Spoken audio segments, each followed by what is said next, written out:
device so I can keep an eye on things from that perspective. It's going to be so nice when I grow big enough to have like somebody manage some of the. I'm not like managing 5 screens at a time. Ah! Okay, here we go. And I think we're live. Yeah, there we go. And turn the volume down there. And hello to everyone who is joining live. So great to have you. Let me share screen on what we're doing today. Let me just make sure we have sound here on YouTube. Hello, YouTube star family. How's the sound? Let me know if y'all can hear me. Once I get a green light, we're going to just dive in. Flickering Steven says, what an eclipse. Wow, I agree. Hey, so great to have you all here. Hey, moderators, Kylie, Hope, Love, and Sunshine. Love to see it. Okay, fantastic. Welcome, Cody. Love it. Okay, well, we're going to dive right in because we have a stacked agenda today. I want to thank you guys for joining and being here live. If you are catching the recording, you definitely want to hit that like button, helps the content circulate. And if you're new, if you hear something that resonates and illuminates, then I'm going to invite you to go ahead and subscribe. I'm here at the new and full moons and at major lunar events or planetary events, astrological events, to give you details and insight about how it may impact you in your live stream.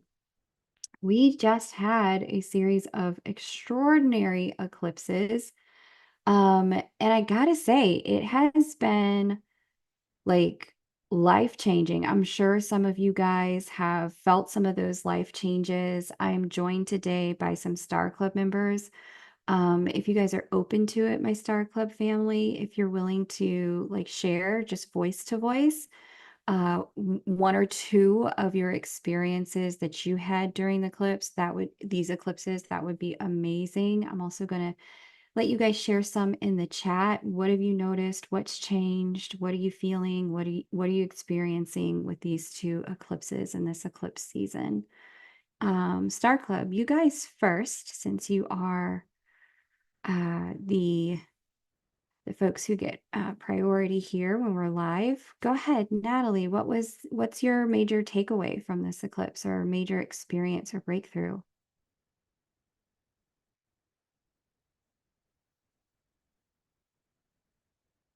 Go ahead and unmute yourself. You might need to unmute yourself. Oh, there we go. Okay, so for me, I feel like it's been a huge activation in my emotional body. Like I do Vipassana meditation, but it's like another just like almost like I'm in a meditative state all the time where I can really sense. I'm just so much more aware of all the sensations in my body and what those messages are. So.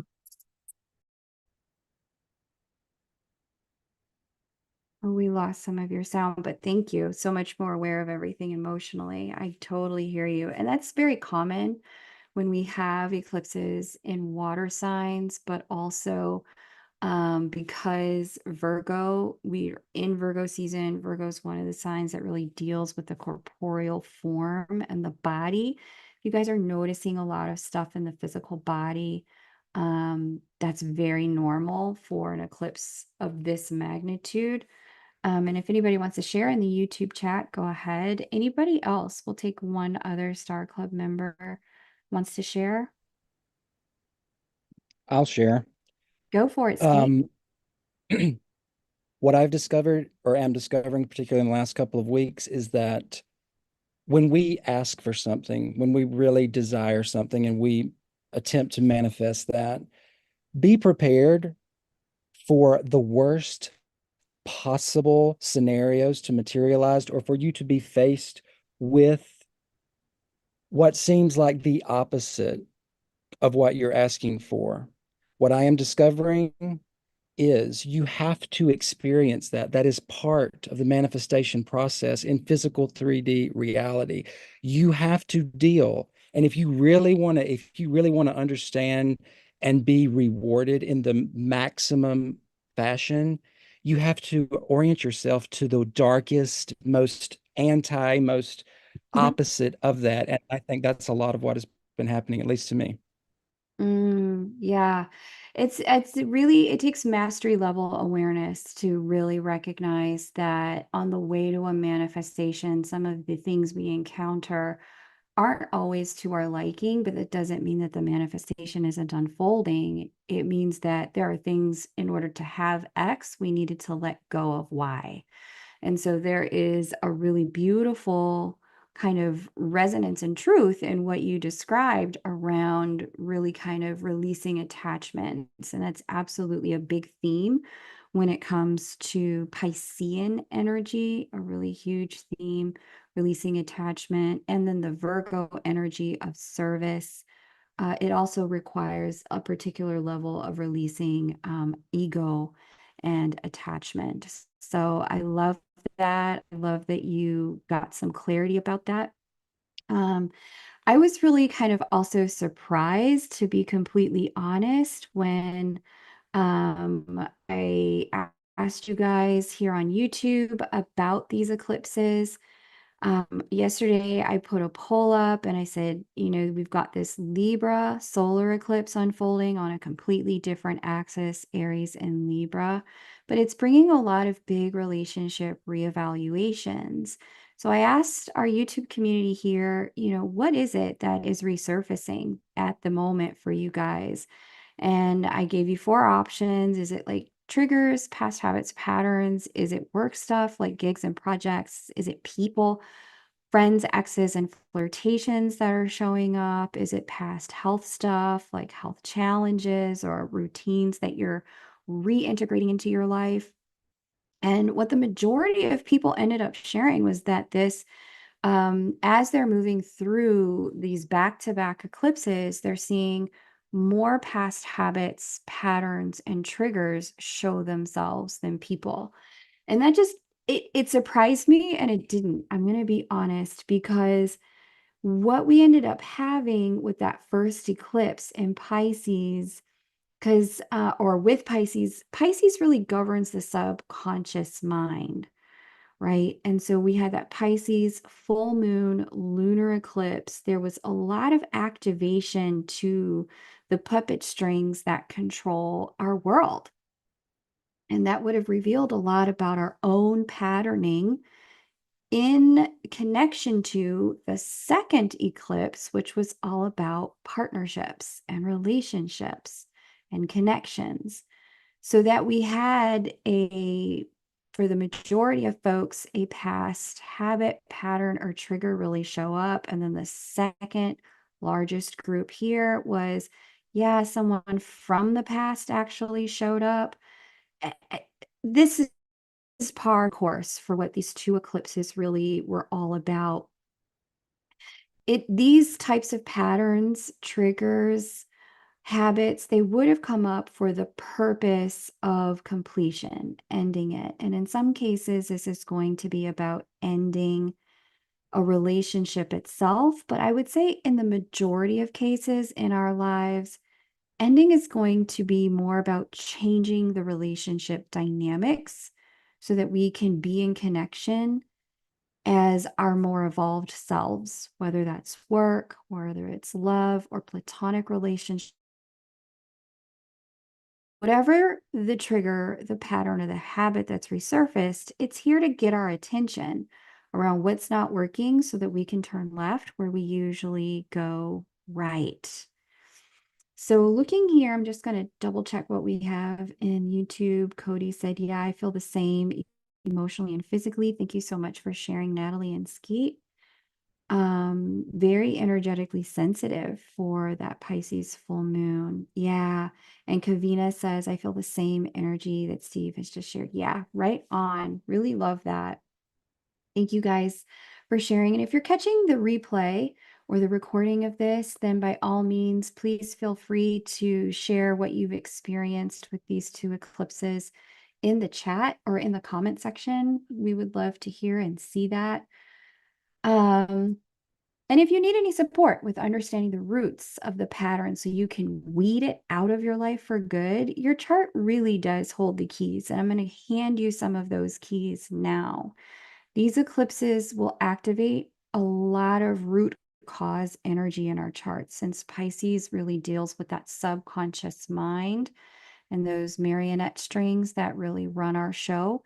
And Virgo deals with our day-to-day autopilot habits and routines that subconscious mind underpins.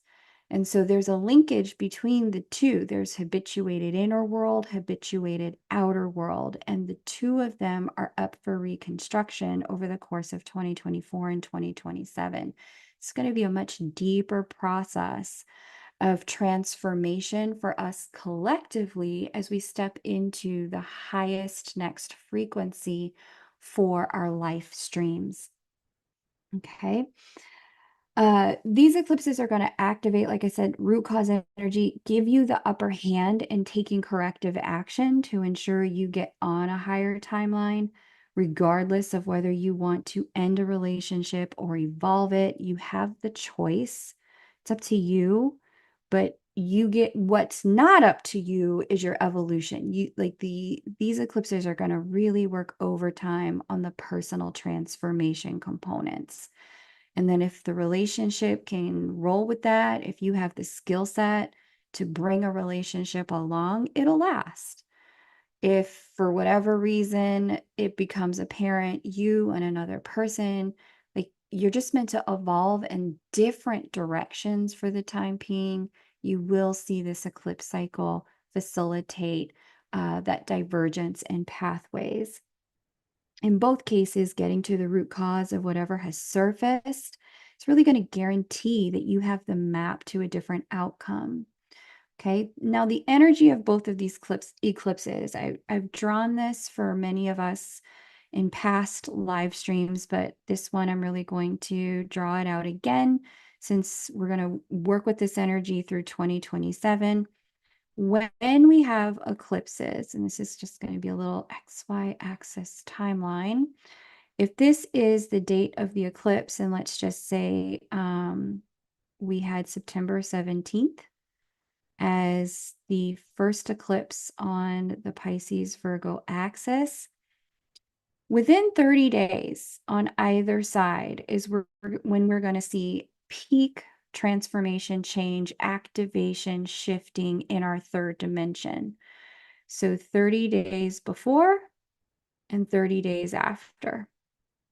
Now, that brings us back to August 17th. And then if we go 60 days before and 60 days after, some of you are sensitive enough and open enough, and your life stream has other planetary activations going on to really push your hand on making changes as early as July. This would have been July 17th over here. Okay. So that would have been 60 days before. So if you think back to that July timeframe, what were you doing? Who were you with? Who were you around? What was unfolding? And if we go further, where it ends, where there's a period on potential eclipse change sentences, is 90 days out. Okay. And so this would have been the beginning of the activation over here in June. And we had 30 days to July, 60 days here to August. And then we have September 17th being kind of the peak. And this takes us all the way from September to October and then November. December out here. And so for those of you who are like, I never really feel anything, well, there's still time. You still might. As we head into the waning energy of this cycle, there's still a lot of shifting, unfolding, as the pieces kind of reorganize themselves around us, giving us the opportunity to continue to work with the energy of these eclipses. So if you need any support navigating around this, now's the time to book a reading with me over at K Moon Astro. I now have availability on Friday in the morning and afternoons Eastern time, which could be helpful if you happen to live in other time zones. But the link to the book is below this video. If you're just joining today's live stream, welcome. So great to have you. I am joined today by several of our Star Club members for our priority Q&A. Star Club is an astrological community where you can learn, practice, and share astrology with me. The last seat for the 2024 registration was taken and we are closed. So if you would like to get on the wait list for Star Club's opening in 2025, then you can do so, especially if you like the kind of thing where you get to have priority Q&A with me on a live stream. And the link to get on that wait list is below this video. I want to say a warm welcome aboard to all of the new Star Club family. It's an honor to have you here for a live Q&A. Thank you so much for joining. We will pause for some question and answers as we get into the eclipse. And I'm going to start with y'all and then move to the YouTube channel. So you guys get your questions ready. And then we are going to kind of move through some question and answers with YouTube. So let's get into these eclipses. I want to give you guys the dates. Here we go. So on your screen now, you guys should all see the dates for these eclipses. So I mentioned in the announcement, definitely get your journal, definitely get your calendar. Some of y'all may want to screenshot this. Others of you can press pause if you're listening to the recording at a later time. We start with the full moon in Pisces lunar eclipse that took place on September 17th, 2024. This was a lunar eclipse here. We have another lunar eclipse coming up in March on the Pisces Virgo axis, and that is March 13th of 2025. Again, another lunar eclipse. In September of 2025, we have a lunar as well in Pisces, only for us to switch over on that same axis. We are going to have a solar eclipse at that 29th degree in September. And then we will go back to lunar eclipses. We've got a Virgo lunar eclipse on March 3rd of 2026. Now we're going into the next year. So about a year and 3 or 4 months from now. Let's do that in the preceding color, which was orange. And then we have a Pisces lunar eclipse in August of 2026. And then we get to the final eclipse on the axis, another full moon lunar eclipse. This one will be in Virgo in February of 2027. So notice out of 1, 2, 3, 4, 5, 6, 7 eclipses, 6 of them are lunar eclipses. Now, I talked a lot about lunar eclipses, solar eclipses in the Pisces full moon lunar eclipse update, but I'll just give you a quick recap. Lunar eclipses and full moons in and of themselves complete a cycle. We have a full moon every month. There's closures and new beginnings every single month. But when we get these lunar eclipses, it puts like amplification, spotlight on that full moon, and it gives us a big or more significant lunar eclipse type of closure energy. Okay. So this cycle is going to be more closure and completion focused, especially since the transiting North Node, which we'll look at in a moment. I'll show you guys the visual on that when we get to the charts.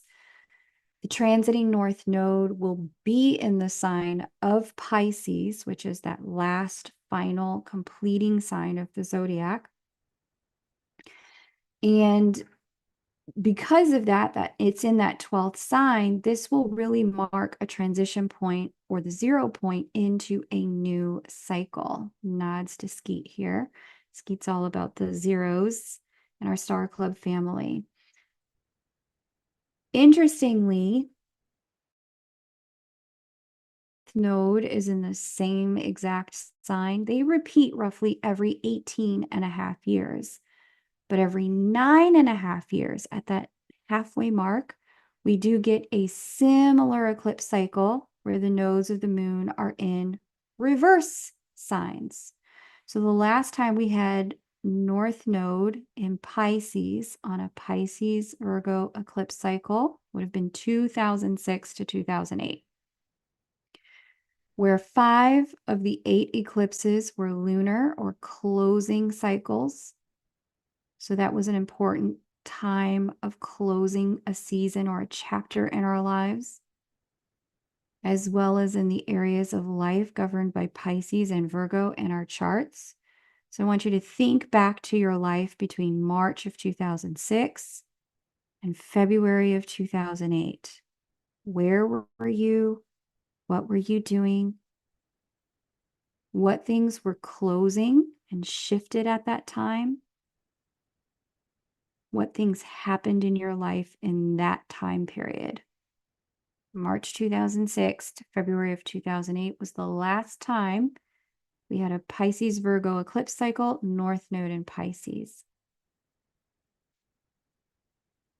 If you want to share, you're getting any ahas, you absolutely can. They're in the chat.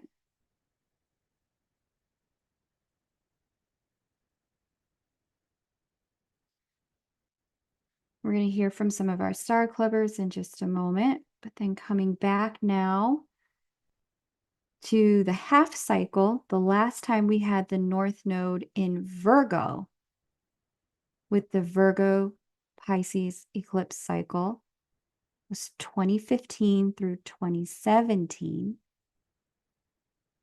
where 5 of the 6 were solar eclipses.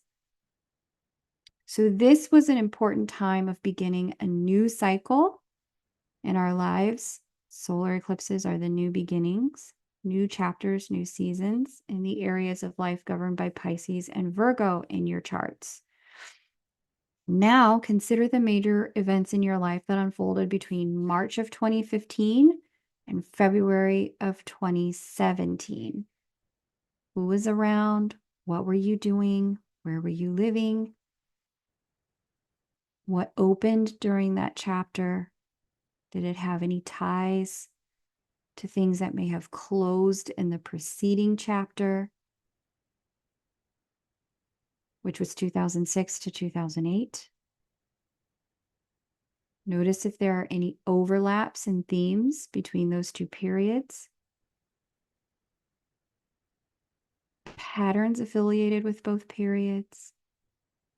Types of people. So even if it's not the same person, there could have been a lot that unfolded during both periods among the category called friends or among the category called teachers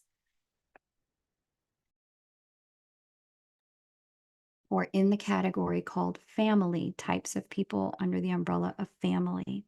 Okay. Notice if there are any similar situations. Right? So there could be like, got, mean girled and bullied at a job previously during one period, and then the next period, it was something similar that showed up, right? Or a housing situation may have shown up during both periods. So pay attention to that. We're going to get into the houses in a moment. But if you want to share there in the chat on YouTube, you can. Before we get into each of these eclipses, and we're going to go eclipse to eclipse, and I'm going to walk you through them so you have a better idea of what to expect.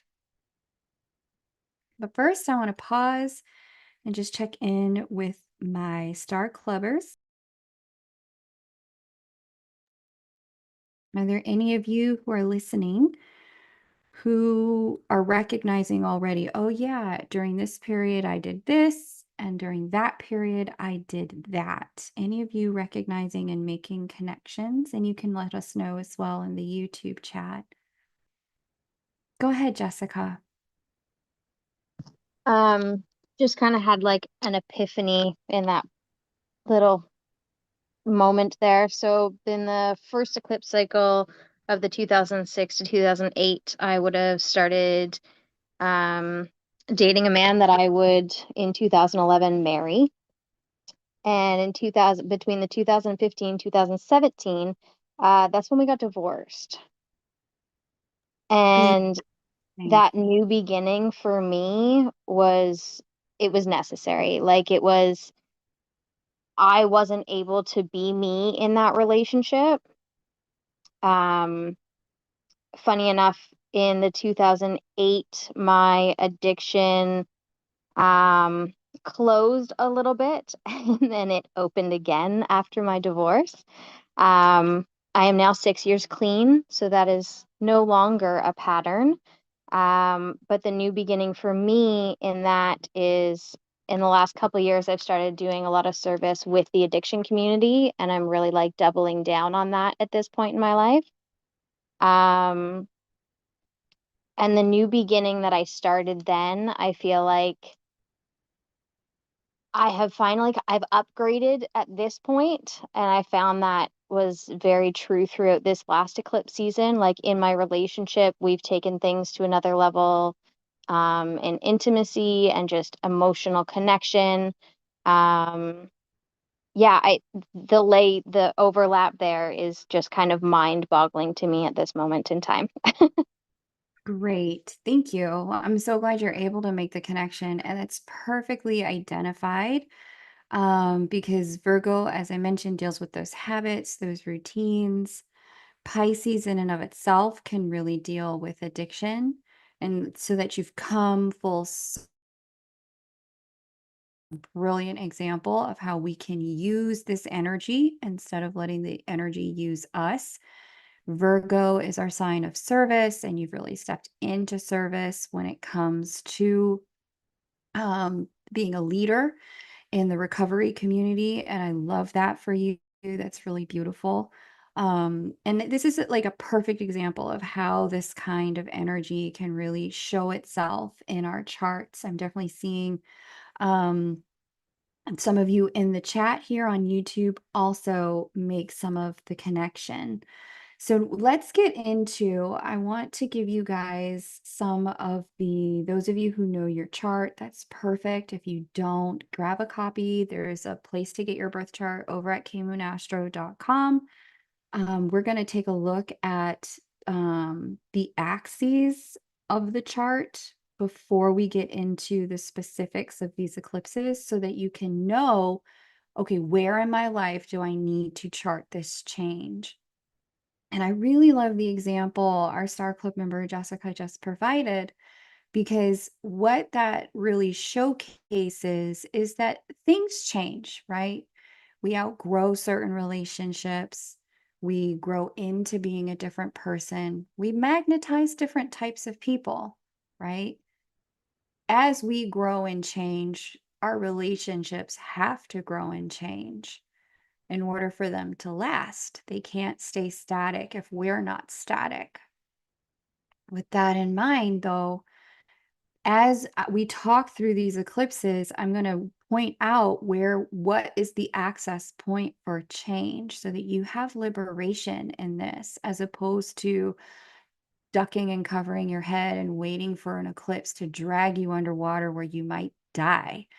That was never the purpose of the way these stars work, of the way God created this realm, this universe. It's just, there's so much more freedom and power we have in this if we're willing to really see, okay, where am I at? Where's the locus of control here? Where are my access points for choice? And so I'm going to walk you through that. But before we do that, I'm going to take out a little piece of the workbook that I have for everyone who is a member of Star Club. If you've done Star School with me, you'll recognize this page, Star School 101. If you haven't, this is part of what you get when you join Star Club. The link again for the wait list is below this video. I want to give you the axes of the zodiac so you know for sure, like, okay, where in my chart is this unfolding? So what you're going to look for in whatever kind of chart you've pulled up for yourself is what sign is on the entryway to the house. So house 1 has an entryway here, house 2 has an entryway here, and so forth around the wheel. There is a sign at the beginning of that entryway. You're looking for the house that has the entryway to that is under the sign of Pisces. And again, if this is like super confusing for you and you're like, okay, just freaking tell me already, you can book with me over at kmoonastro.com. I'll walk you through it and we can go to eclipse in a more personalized way. But for those of you who like learning, if Pisces and Virgo cover your 1st and 7th house, the entryway to house 1 and house 7, then we are talking about the axis of relating. Relationship to self is house number 1. Relationship to one other person is house number 7. Okay, so one other person. Now, friends, that's a different sector of the chart. Children, that's a different relationship house. Family, siblings, different relationship house.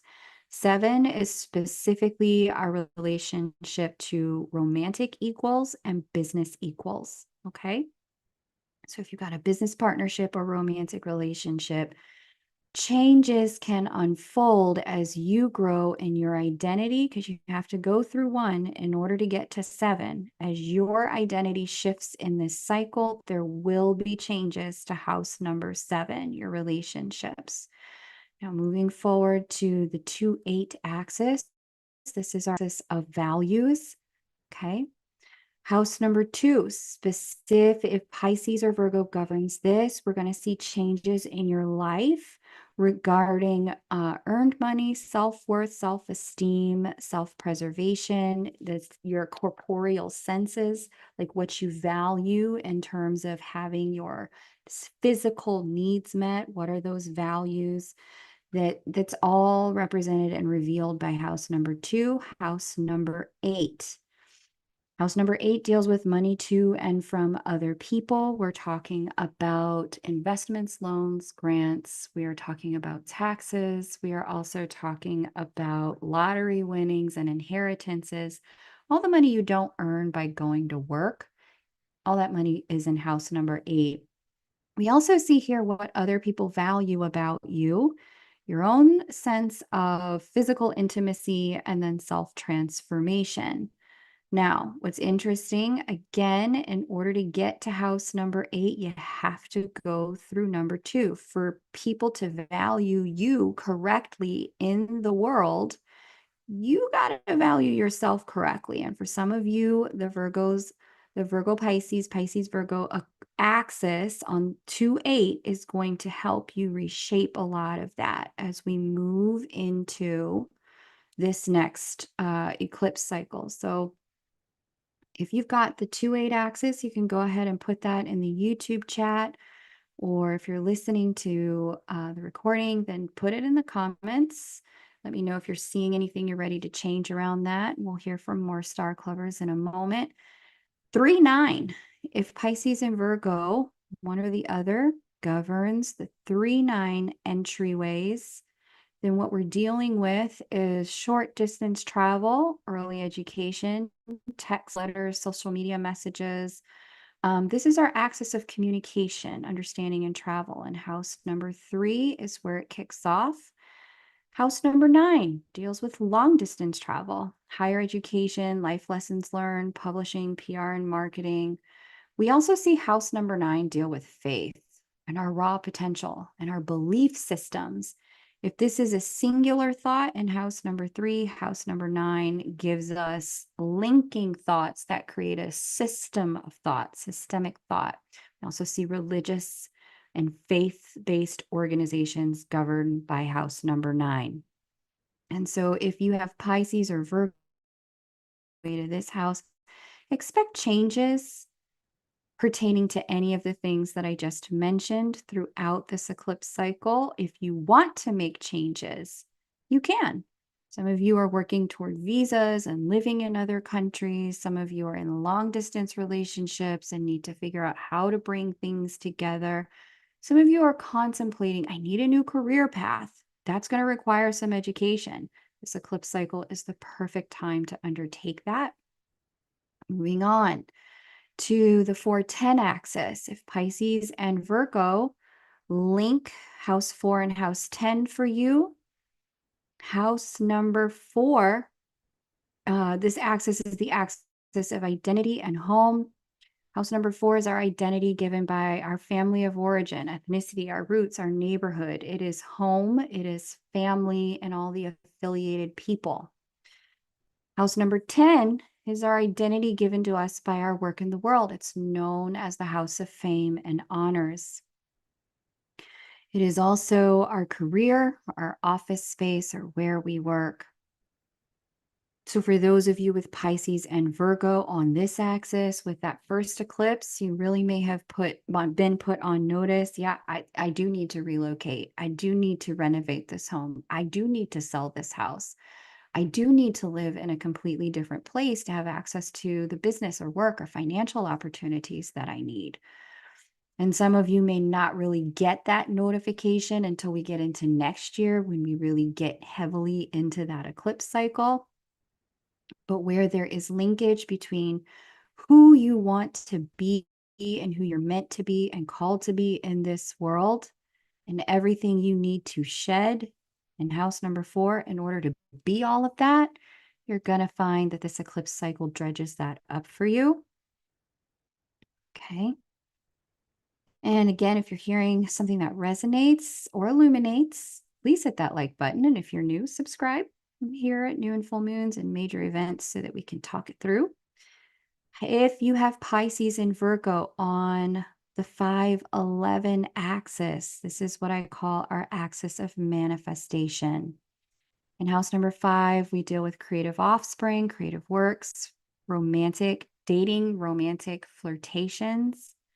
We see children in house number 5. So those of you who mentioned during one of these eclipse cycles, check and see if Pisces and Virgo it governs the 5 or 11 for you. Also, I would check and see if the governor of Pisces of your 5th house sits in Pisces or Virgo, because you would have also seen if the governor of the 5th house planetarily lives in Pisces or Virgo during that any of the Pisces Virgo eclipse cycles, it would have changed your status in relationship to parenthood. We also see house 11, goals, wishes, dreams, and platonic friendships. Friendships live over here. Colleagues also live over here. The helpful people that assist us in creating our goals, they also live in house 11. And so if these are some of you associates, they're out there in house 11. Many of you who would have experienced something on the 11-5 axis as we went through this eclipse cycle may be experiencing some shifts in your friendships or with relationship to some of your projects or your dreams. Exiting of one dream so that another dream has room and space to breathe and live. Now, if you have Pisces or Virgo governing house 6 and house 12, what we're going to see here This is our axis of well-being and blind spots. And so house number 6 deals with sabotage by other people, physical health, service to the world, right? Sabotage is a fancy way of just saying control. These are the things that have control over us externally. It's also our axis of power. And so the 6th house is where we see things external to us have power over us. In ancient astrology, it was known as the house of enslavement. The 12th house here deals with internal things that have control over us, such as our subconscious mind. We see mental health here. We also see intuition and the spiritual world's support for you here. And so some of you may have had some very active dreams, some changes to your relationships when it comes to employees, pets, even. That's that 6th house, or bosses. That's that 6th house. And others of you may have experienced some significant changes to your mental health and the way you do mental health if Pisces and Virgo govern the 12-6 axis for you. And if you're hearing something that resonates, definitely let us know in the YouTube chat. These are the axes. And again, this is information that is available if you are a member of Star Club. If you were a previous Star Schooler, you'll find this in your workbook for Star School 101. We're going to get into some of these eclipses more specifically here in a moment, but I am curious if this puts together some of the experiences that you may have had with this eclipse cycle. If you guys are starting to get some aha moments, I'm going to pause here and just ask some of my Star Clubbers, are you guys getting some aha moments? Any insights? Anyone that I haven't heard from yet? You're welcome to unmute yourself and share. I would love to hear what light bulbs are going off for you. Just here in the YouTube chat as well.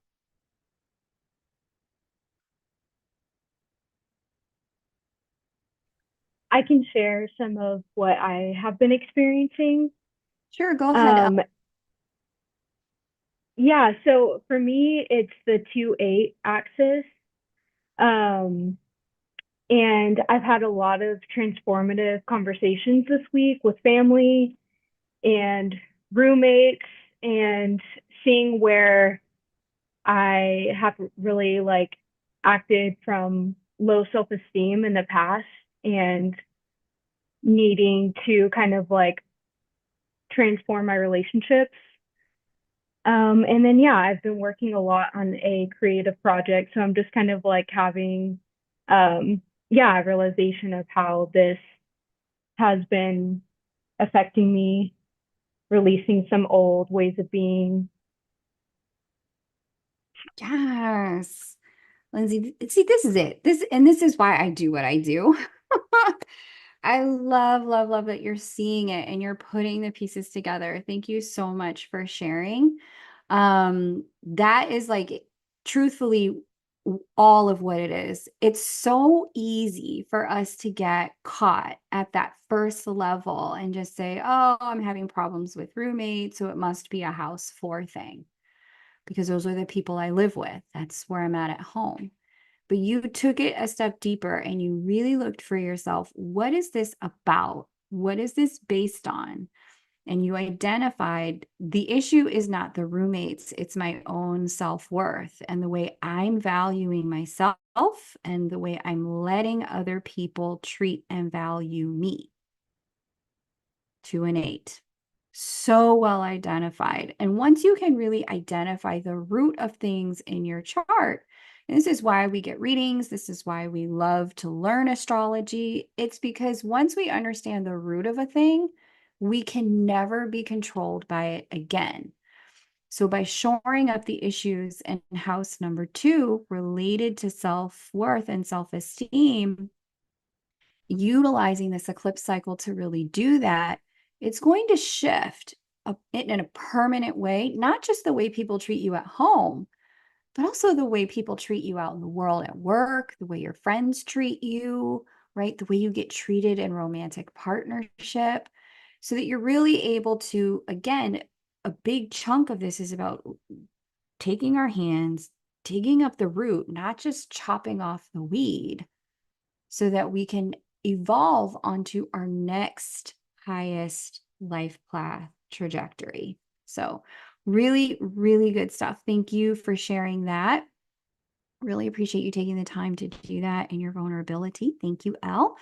Okay, let us look together at these eclipses. Are y'all ready to get into the exact eclipses? And if you're hearing something that resonates or illuminates, then let's go ahead and hit that like button. And if you're new, definitely subscribe so that you can have the opportunity to learn with us more. And the link to get on the list for Star Club is below, so that the next time I offer it, you'll be able to be one of our Star Club members. Okay, so here is our first eclipse on the Pisces Virgo axis.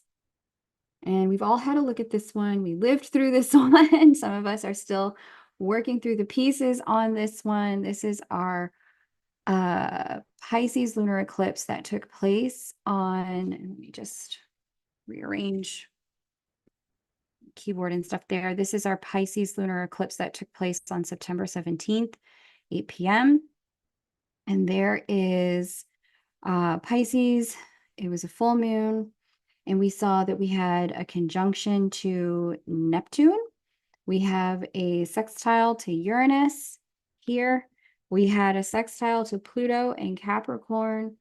We had a square to Jupiter in Gemini and a conjunction there to Saturn in Pisces. This was such an action-packed eclipse. As we go through the rest of the cycle, you'll see that nothing is quite as major as this one. With Pluto, all the outer planets, we've got Pluto, we've got Saturn, Uranus, and Jupiter all in the mix together. This was, and Neptune. How could I leave you out there? This was meant to be like a tectonic plate shift change for all of us collectively. And we're going to be feeling the repercussions of this, like I mentioned, through, it's going to wane. It's definitely waning now, but experientially, we still have echoes of this with us through December. And so this is equivalent to like the shuffling of our foundational deck. Like I said, tectonic plate shift. Pluto wants endings and completions. Saturn wants to restore integrity and wholeness by cutting off that which harms us. Neptune wants to wash away or dissolve things that are no longer serving. Uranus says, hey, let me give you some divine inspiration, some divine insight. Let me hit you with that lightning bolt of knowing that cannot be unknown and shake it up, change it up for you. And then Jupiter here says, so you think that's a party? Watch me throw some gasoline on this fire. Let's expand this.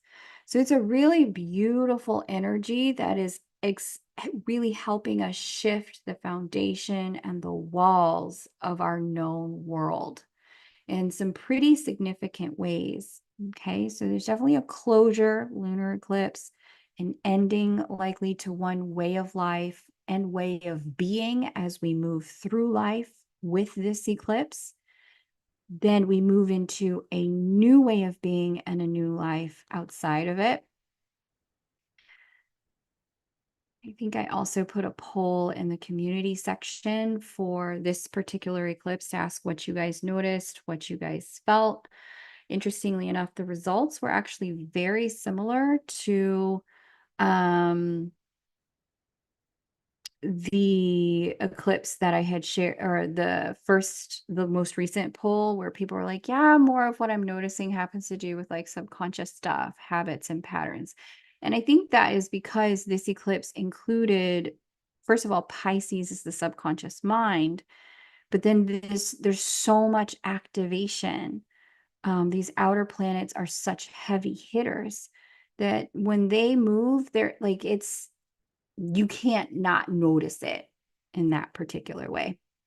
So that was the September 17th Pisces lunar eclipse. I'm now going to take you into the next eclipse on the cycle on this particular axis. There's going to be some other stuff that happens, but this is the next one on this axis specifically.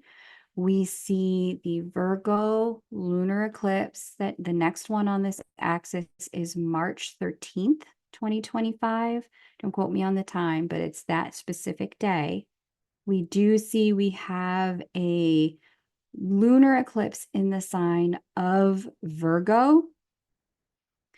And this particular lunar eclipse features a sextile to Mars in Cancer. And so we see Mars having wrapped up retrograde motion by that time, but still in shadow in the sign of Cancer. Mars is going to kick it in Cancer with us. I believe it's through May. Or at least comes out of shadow in May. Let me just double check. I want to show you guys the May time frame of 2025, because some of us are going to be very sensitive to that Mars retro in Cancer. Yeah, it comes out of shadow. Or nope, that's 2025. This is October. Hang on. Display, transits, new date, 5. There we go. Yeah, Mars comes out of Cancer at the end of April and early May. We see now finally Mars in a different sign carrying a different frequency, and that'll be Mars in Leo. As we get into the late April, early May timeframe of next year. But between now and then, this Mars in Cancer is going to have all of us really wanting to re-examine some of our instincts, because our instincts are really coded with our what they call like the primal brain, the monkey mind. Our instincts are coded for the orientation toward pleasure and away from pain. And Mars is our action taker. Cancer is our emotional realm. So as Mars is taking action on emotions, the work we talked about at the most recent Libra new moon solar eclipse around understanding, that was our Mars preview, Mars retrograde preview, really understanding, okay, am I acting on emotions because I'm uncomfortable and I'm just trying to run back to my comfort zone? Or am I acting on the emotions that open the gateway to me being the version of myself and having the life that I really want to have and the version of myself I want to be? Having that knowledge to make that distinction while Mars is in Cancer and retrograde is what's going to keep you from repeating a cycle, really knowing the difference in your actions. Am I doing this because I just want to get back in my comfort zone? Well, the truth is, all the good stuff is outside the comfort zone. Okay. So there's that Mars there that's going to continue to play a role. And there it is at the March 13th Virgo lunar eclipse. Then we also see a trine to Uranus there in Taurus. Uranus, again, that lightning bolt insight, hand of God intervention. The trine is going to definitely make this Virgo lunar eclipse in March a period of time where we need to look out for shakeups and changes, both to the physical body, our finances, but also the third dimension. Some people will find that they are moving or just changing things in the third dimension because these are both earth signs. We will also see a sextile here to, hang on. Oh, sorry, not a sextile. We get an opposition to Neptune. Here's our friend Neptune.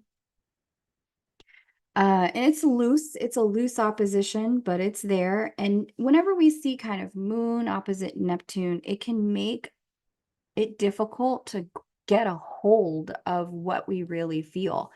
And I actually really like this for this particular eclipse. Sometimes holding too tightly to what we feel can keep us really locked into doing the same things we always do. So when we get these transits where we have an opportunity to loosen the emotions grip on what it is we're doing and choosing and thinking and seeing and feeling, it gives us this opportunity to make some different choices, which I really love to see. Saturn is also in a bit of opposition here in Pisces, and the Saturnian energy opposite the moon, it can formulate some difficulties. I do see that this particular eclipse in March is talking a lot about challenging choices, specifically choices having to do with where you're going to make your emotional investment and where you need to stop spending time, energy, and money in order to get to the place you want to be to.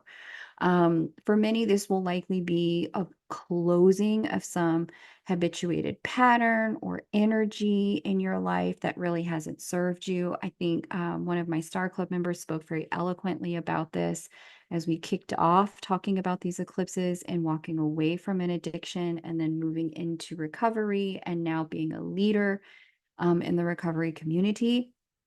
This has that type of energy to it where there's an opportunity to reevaluate autopilot behaviors, autopilot ways of feeling. Like, I always feel this way around this person. Like, why? How about we examine that and really start to look at what part of this is me and how can I change so that I start to have a more empowered interaction with this workplace, these people, my family, etc. So I really like to see that. This looks like a lot of interior change with some exterior catalysts, this Virgo lunar eclipse. Let's go to the next one in the cycle. And if you're following along, I will show you, if you're just joining, we're going eclipse to eclipse. Take a look here. This is where you can find where I'm at in space and time. I'm now at the September 7th Pisces lunar eclipse. Again, it's not going to be the time, but it's definitely the day. This lunar eclipse takes place on September 7th of 2025. Here's our moon, opposite sun there. We see that this particular Pisces lunar eclipse is going to be opposite Mercury. There's Mercury. We also see a trine to Jupiter here in Cancer, so plenty of water going around there. And then we see a conjunction to the North Node with this eclipse. So this is a very interesting one to me as well, specifically because we only have these two dominant energies, Mercury and Jupiter. There's some asteroids in the mix, which I'll talk about when we get to this particular eclipse in 2025. But because of the planetary energies are the dominant influence, they do tell us the headline to the story. Like, what chapter are we in? What is the headline? With Jupiter in communication from water sign Cancer, this does look like a very emotional lunar eclipse, especially when we have a lot of occupation in water signs, and we do see a lot of occupation from water signs here. We also see a lot of mutable energy. Again, elements are the way that we process, modes are the way that we respond. This does seem to be very process oriented in many ways, where we are doing a lot of emoting, a lot of feeling. But what I like about this is Mercury is not retrograde. Mercury is right there in the mix. Mercury's opposite. There's going to be some contrast between what we're thinking and what we are feeling. There is also going to be some dichotomy between what we need, actually need, and what we think we need. So with Jupiter in the mix, this is going to have us really kind of probably side a little bit more on the emotions side. It's going to be impossible to ignore our feelings with this particular eclipse. But what I like to see about it is Jupiter in a level of communication. There's a bit of a sextile here between Jupiter and Mercury. It's like, for once, thoughts and feelings can be on the same page, or at least be online at the same time. There's some level of congruence and alignment for us, even if we don't like it.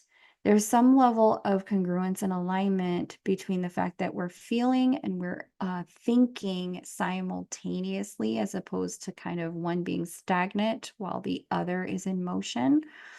It does look like, because there is that interior tension between thoughts and feelings, though, this particular one asks us to pay attention to how do we not just balance the two, but how do we honor what we are feeling while we make the necessary decisions, because Virgo loves decision making, prioritization, list making, planning.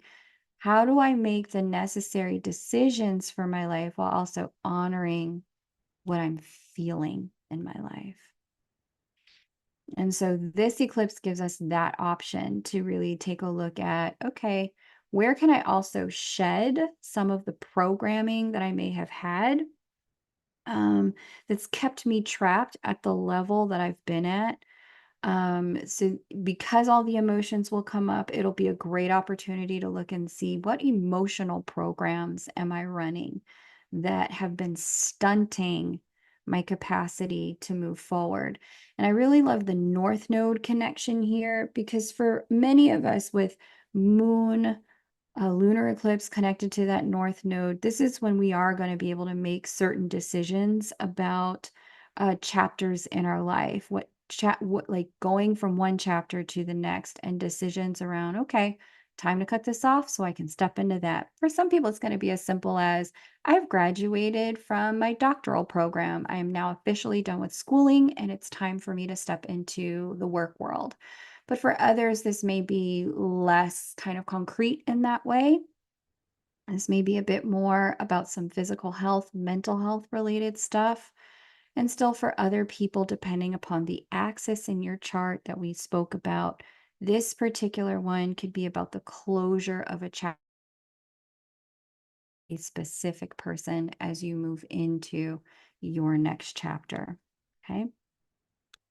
So that is the third eclipse on this axis. Let's look at the fourth one. Are you guys liking this? Like, do you guys like this kind of content? It's very like piece by piece kind of, here's what to expect, but I'm hoping it's giving you some idea, like, okay, here's what's coming. How can I work with it? How can I be intentional? Definitely let me know in the comments and in the chat box if you like this. We're going to hear from some star clubbers in a minute. Let's do the fourth eclipse on the Virgo Pisces axis. This is September 21st, 2025. We do see this is our solar eclipse. Hooray! For once, there's a solar eclipse, or a beginning or an opening energy on this axis, which the axis definitely needed for sure. So it's going to take place at the 29th degree here of Virgo. We do see a sextile to Jupiter, which is oh so nice, because Jupiter wants to expand. And in the sextile, Jupiter doesn't overwhelm with its expansion. Jupiter gives us doses of expansion we can actually work with. It doesn't flood us with expansion. And so I like to see that. There's also trine to Pluto and Aquarius. Let's point that out. We see a trine to Uranus and Gemini. Let's point that out. We also see an opposition to Saturn and Pisces right here. Pluto, endings. Saturn, restoration of integrity by releasing what's not serving. Uranus, divine insight and revelation, quantum leaps forward. Jupiter, growth and expansion and opportunities. So this particular eclipse, because of the trines, this is a grand air trine, mostly.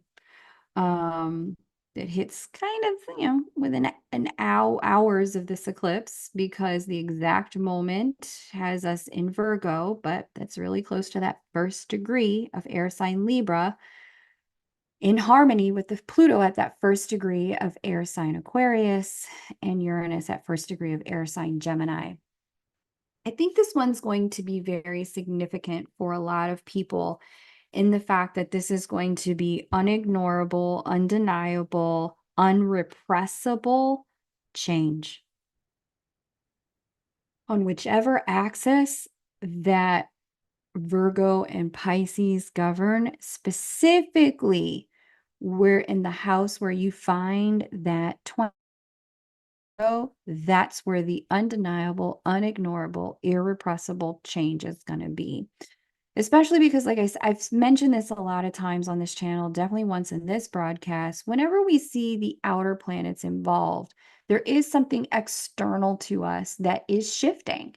For some of you, it's like the end of a mortgage or the end of a divorce process. For others of you, it is, the beginning of married life and stepping into a partnership. These kinds of like, okay, the format of my life is completely shifting with this. For some of you, it could be a transportation related thing. I took the bus my whole life and now I own a car. These kinds of things. Virgo specifically, like I mentioned, deals with physical health, well-being, daily habits and routines. For some of you, this is going to be the end of a very long health and wellness related battle and the beginning of a wellness oriented life, like maintenance, or coming into like the next chapter of your health and wellness, this kind of thing. So I love to see it. I feel like this one gives us sort of the rebirth energy that the whole cycle has been lacking. So again, we're a year out from this, basically. This is September 21st, 2025. This is being recorded on October 3rd, 2024. You can harness this for that axis, whatever that axis is in your life, whatever that house is that 29th degree of Virgo governs, and you can say, okay, by September of 2025, I want to be at X, Y, and Z place in this particular sector of my life. Utilizing the energy of these eclipses to make conscious choices that lead you to that inevitable result is how you really get control over these energies. You blend free will and fate. This is how you get to a place of mastery with the planetary movements instead of being dragged around by them. Okay. So I really love to see that one. I think it's probably my favorite one so far. The one we just had this September 17th, and the one we'll have next. These are probably my favorites because it's like unignorable change. You can do it. Let's get to the second to last one right there. Open this out. Here we go. This is March 3rd. This is a Virgo lunar eclipse. So Virgo, there we go. It'll be that 13th degree of Virgo. And at this one, we see a sextile to Jupiter in Cancer. We see an opposition to Mercury, who is retrograde for this one. And it's interesting because Mercury is the planetary governor of Virgo. We also see, that's it. Okay. Some asteroid action, which I'll talk about when we get to then, but these are the main stories. These two are the main stories here. Interesting, because we had the Pisces lunar eclipse on September 7th of 2025. Interesting. This is a Virgo lunar eclipse on March 3rd of 2026. Both of these will feature Mercury, and they will also feature Jupiter. Interesting. This is a sextile. This one is a sextile to the moon, and this one is an opposition. We see Mercury there in Pisces. So more Jupiter, more Mercury. Anytime we see Mercury and Jupiter in conversation, we do get a sense of expanded hope, faith, and optimism. We get an opportunity for enlightened thinking, or sometimes it can take us into like very heady thinking. Other times, Jupiter and Mercury can allow us some of the clarity that we need that we might miss at other moments in time.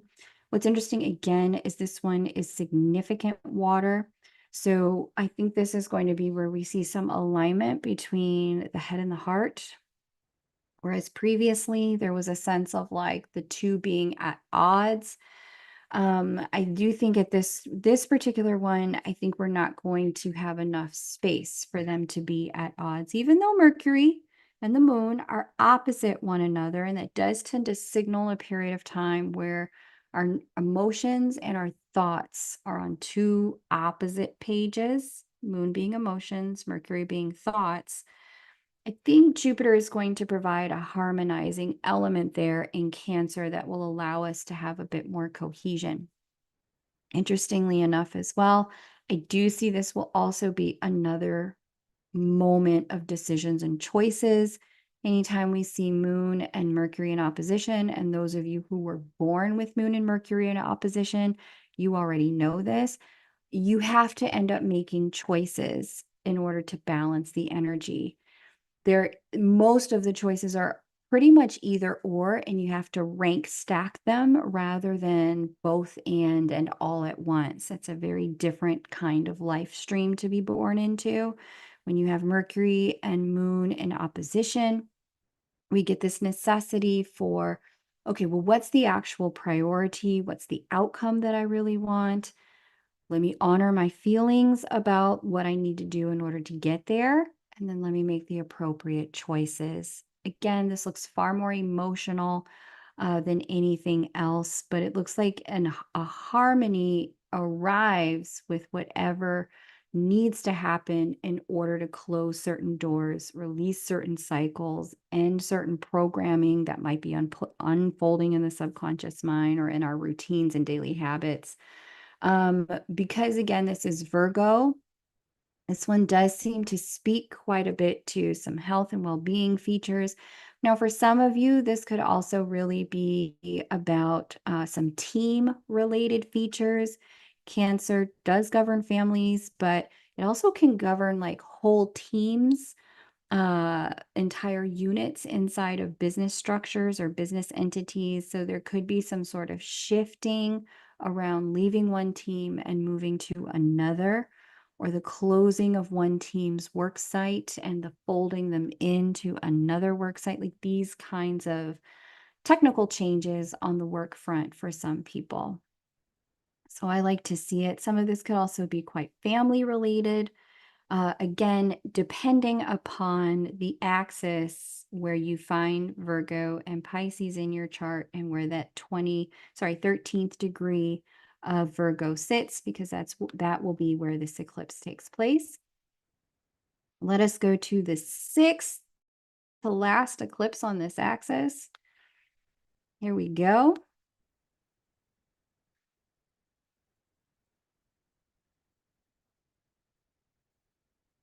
Okay. Second to last eclipse on this axis, August 28th, 2026. And this is the 5th degree of Pisces lunar eclipse. Moon will be just back there, the Earth. And again, more Mercury. Mercury is really a heavy feature. I love how heavily featured Mercury is with this entire eclipse axis. This is kind of funny to me at this point. But thank you, Mercury, for bringing consciousness and awareness. We've got opposition to the moon. We also see square to Uranus.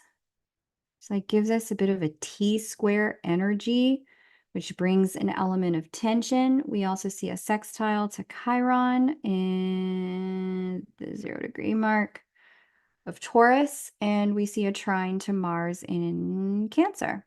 All right, so interestingly enough, whenever we have that T-square formation, it creates a tension that can facilitate an energy of gridlock or standstill or paralysis. T-squares force us into change if we want to balance it out, they ask us to occupy the energy that's conspicuous in its omission. So we have occupation of all of the mutable signs. We've got Mercury in Virgo, we've got Uranus in Gemini, we've got the moon in Pisces. The opposition of the planet or the place that has nothing at its 5th degree in a mutable sign is Sagittarius. So in order for us to get the best out of this Pisces lunar eclipse in August of 2026, we ourselves with our luminary heavenly bodies, the God spark within us, need to occupy Sagittarian energy. The tension around this does seem to be specifically about something to do probably with the world of like communication. Again, I see something with siblings, cousins, and neighbors because Uranus is out here in Gemini, really activating this eclipse. We also see Mercury here, lots of opportunity for communication. One of the challenges, though, with Mercury sitting so close to the sun in this configuration and opposite the moon is there can be a lot of ego-based communication with this. What you will need to do is give yourself permission to lean into the Sagittarian energy, which is truth. Even if it's uncomfortable truth, give yourself permission to lean into truth and faith, assuming good intent where it's warranted, and pay attention to where it's not so that you can make appropriate choices. Sagittarius is also about outcomes. It is the sign of the archer, aiming toward that outcome.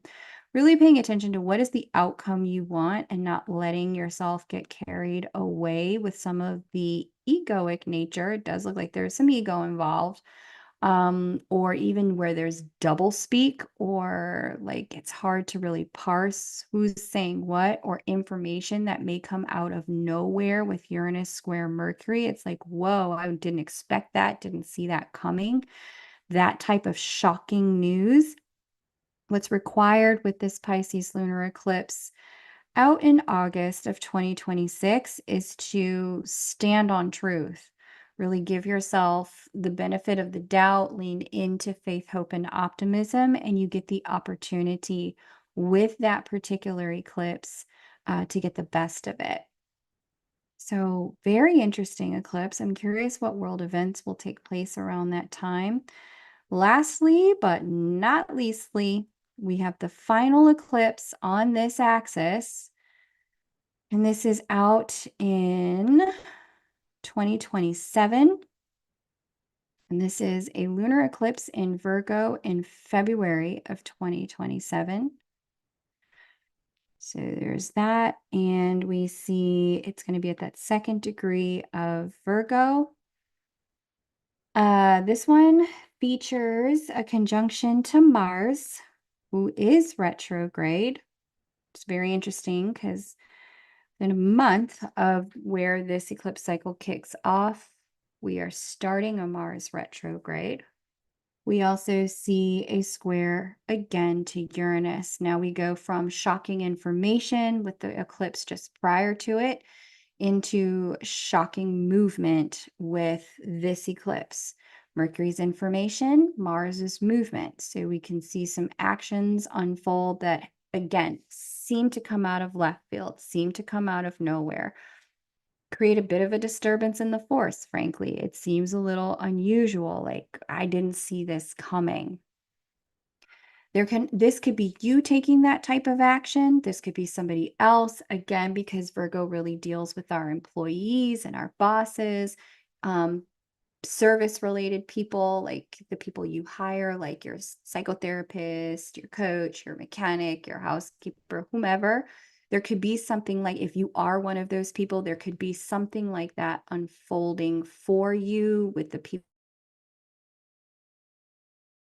For the people you employ, this sort of thing is also a health related thing. For those of you who are like really trying to solidify, like quitting any sort of addiction, this is a great energy where like the energy of like, you wake up one day cold turkey, you don't want to do it anymore. This type of energy is available here. But I would also say that this is one where you want to be a little careful anytime I see Mars speaking as loudly as it is with Uranus, and this is a square, and it's going to be a retrograde square. Really necessary to take extra care with transportation and movement related activities, because Uranus really has a way of bringing shocks and surprises, especially when we're careless with motion, which we can be more mindful of. World event wise, I would say this is probably the one with the most likely to see some sort of world event that is shocking in terms of movement, or Mars in its shadow, which is like war related energy. But, I don't know that we have to go that route. Things can be worked out in a different way, including diplomatically, especially with Uranus at this time in Aquarius, which really has bright, big, bold ideas for the new and the different.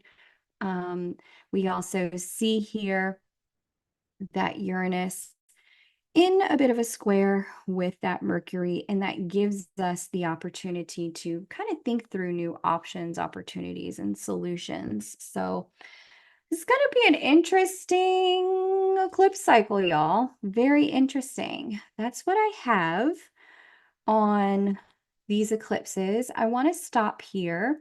We're going to open the floor to some questions. Definitely bookmark this, save it, be prepared to come back to it, because this eclipse cycle, like I said, is going to be with us through 2027. But we're going to take questions about the eclipse cycle first from my star clubbers, and then we're going to take some shares and reflections from star clubbers, and then we'll open the floor to the YouTube audience, because I know you guys have to type in your thoughts and questions and shares, so it can take a little while longer. Go ahead and start typing those now.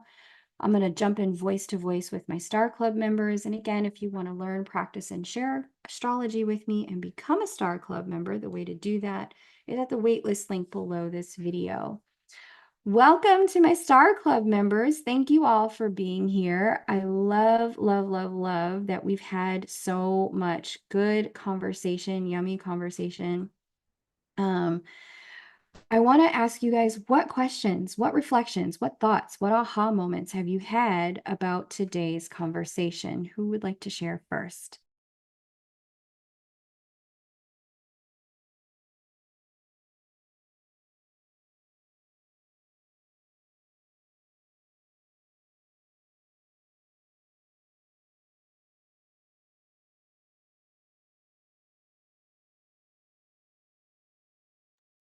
There was a question in the chat asking, can you explain Mercury retrograde, please?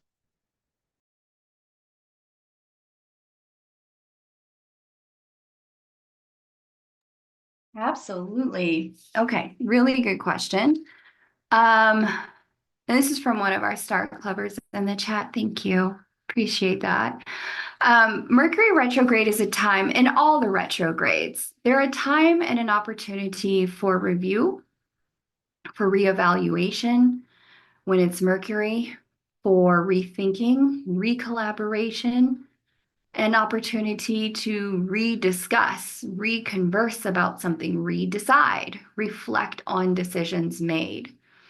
We get Mars retrograde, it's a time for redoing, doing again, taking action, retracing our steps. This kind of thing. Venus retrograde is love reviews, connection reviews, attachment and value reviews. So when we get a Mercury retrograde, we have the opportunity to really use consciousness and communication in a way that allows us to rectify where things have been a little, crooked or out of balance or out of whack. Mercury retrogrades are the perfect time for getting back on the same page. Renegotiation is another great word for Mercury retrogrades. Thank you. Anyone else have any questions about the things we just saw? You can unmute yourself and chat with me if you're one of my Star Club members. Any reflections or aha moments that showed up about the houses or the axis for where this will unfold for you?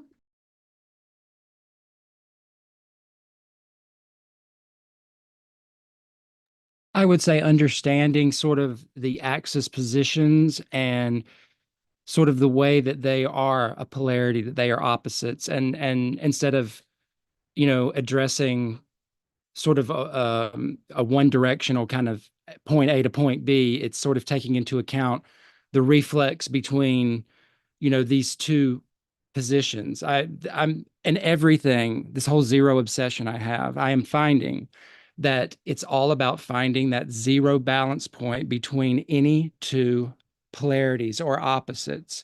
Once you identify that central point, then it's the same distance to either polarity. So they're essentially a mirror of one another. And when you find that central position, and when you approach daily life, or 10 years out, it's the same sort of fractal repetition of understanding cycles and situations from that very simple viewpoint. I am finding immense truth, immense sort of power in understanding that very simple relationship. It's not simple as it breaks out for everybody in the collective and the universe, but at its core, it's that simple.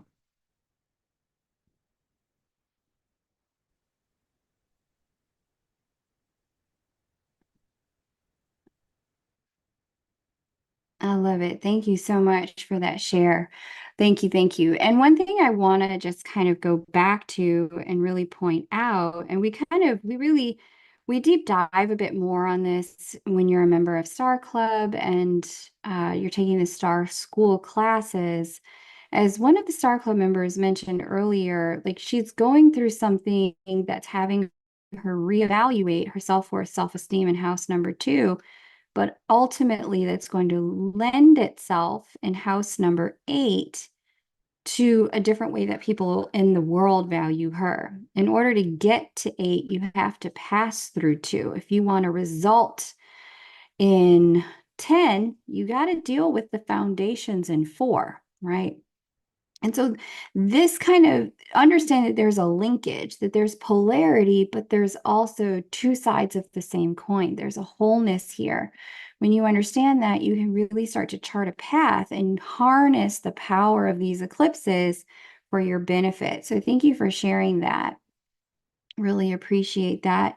For those of you who really resonate with some of the shares with the Star Clubbers, Jessica Marie, who had shared her story about recovering from addiction and now being a leader in the recovery community, can be found as Queen of the Clouds Healing on Instagram, YouTube, and she also runs a private Facebook group.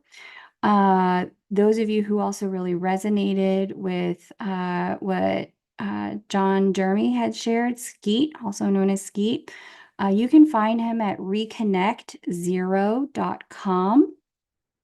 Absolutely.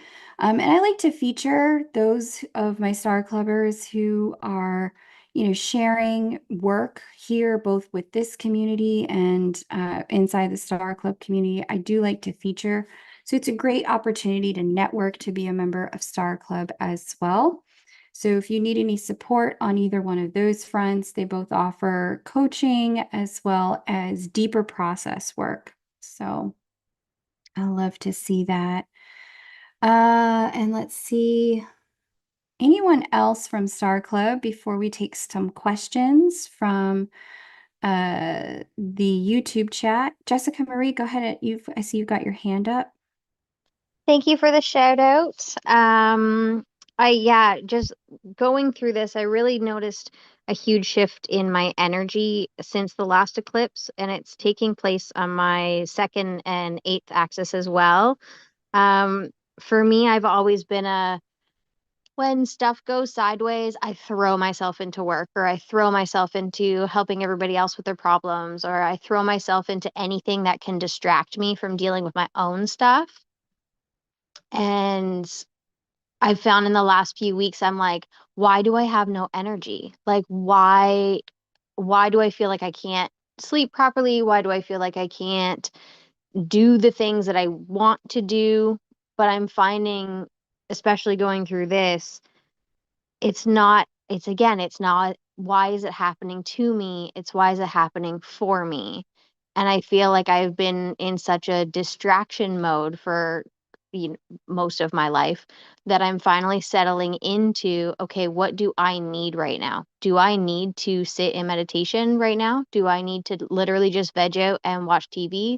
Do I need to connect with my partner and talk about the things that I'm feeling, which in past relationships I haven't been able to do?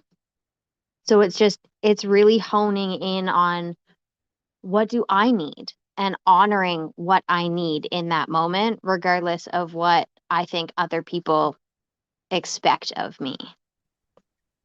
Really well identified. And I feel like that approach in and of itself, the very self-care oriented approach, is going to go a long way, especially since Pisces really deals with our subconscious mind and our mental wellness, our emotional, spiritual well-being, the psycho-spiritual well-being.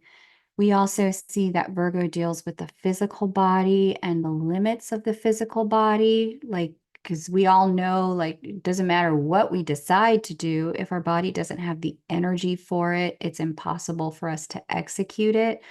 So, really taking that approach throughout this cycle will also serve as a foundational jump off point for us to get the most out of these eclipses. Thank you so much for sharing. Okay. Turning toward our YouTube community, looking for questions in here. Flickerine says, I love it. I feel like I'll be able to map out some significant things to work with. Welcome, Alkeen, late but here. Kylie asks, what's the last cycle dates for this year again? Last cycle dates for this year. This is the last eclipse, the one we're just now having on October 2nd, and that is on the Aries Libra axis. It is a new moon solar eclipse in Libra, and that was on October 2nd, which was yesterday. We are done with eclipses, but not eclipse energy for this year. And if you want to see the full cycle of the eclipses on the Pisces Virgo axis, I'll just put those up again for you guys. We did see that there were Pisces Virgo eclipses 2006 to 2008 when the North Node was last in Pisces. And then we also saw that there were eclipses on the Pisces Virgo axis in 2015 through 2017 when the North Node was last in Virgo. Okay. All the way around, I love to see it. Thank you guys so much for being here. I think this is where we are going to stop. Again, there are some links below the video if you need a reading. If you want to get on the wait list for Star Club, I would love to read for you. If you're curious about how all of this is going to play out in your chart, the opportunity to do that is in my calendar with readings available next Friday. And I really look forward to staying connected. If you heard something that resonates or illuminates, definitely give the video a thumbs up. And if you're new, consider subscribing. We'd love to have you as part of the community. Hit the notification bell to know when I'm live. We do these kinds of overviews of either major astrological events and definitely at the new and full moon for light workers, twin flames, and the astrological all signs community each new and full moon. So thank you so much. Take great care and bye for now. And Star Clubbers, you guys stay put. We're going to have our own private Q&A once we are done with the live.